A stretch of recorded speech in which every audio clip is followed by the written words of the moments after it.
Umaasa naman ang Chamber of Mines na isasantabi ng uupong DENR Secretary na si Gina Lopez ang kanyang personal na posisyon kontra sa pagmimina.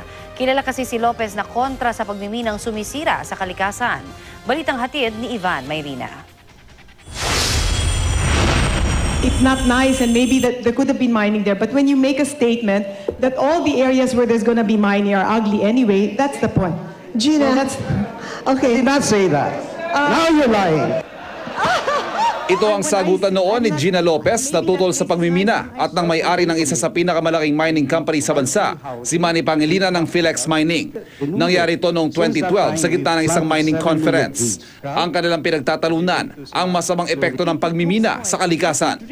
Sa papasok na Duterte administration, si Lopez ang magsisilbing kalihim ng Department of Environment and Natural Resources. Ang negosyanteng si Manny Pangilinan na chairman ng Philex Mines, sinabing bumagsak ng 12% ang halaga ng mining stocks kasunod ng pag-appoint kay Lopez sa DENR. If he has nominated or asked Gina Lopez to be the DENR secretary, so be it. So we respect the decision in his own wisdom. If he felt that she's the right person for that post, then we respect that. What's our attitude? It is business as usual. We have a mining business, an operating mine up there in Baguio, and for us, we'll have to take the view that sa datos ng gobyerno, nasa 234,000 ang trabaho na naibibigay ng pagmimina at ang kontribusyon ng industriya sa gross domestic product ng bansa, mahigit 80 billion pesos. Ang Chamber of Mines umaasang isasantabi ng uupong DENR Secretary ang kanyang personal na posisyon kontra sa pagmimina. We already have the mining law, we have the mining act, we have to implement it properly. And we're hoping that Ms. Lopez will follow that directive, given that she is the secretary who will be tasked to implement the Mining Act. Maliban sa kanyang advokasya ang Save Palawan Movement na kumalap ng 10 milyong pirma para pigilan ang pagmimina sa ilang lugar sa Palawan. Aktibo rin siya sa mga proyektong rehabilitasyon ng Pasig River at pinangunahan din ang Bantay Kalikasan noong 1987. Sa pulong sa mga negosyante, sinabi ni President-elect Rodrigo Duterte na rerepasuhin ang lahat ng mining claims at concession na ibinigay. Learned how they mine the precious metals inside the bowels of the earth and do it.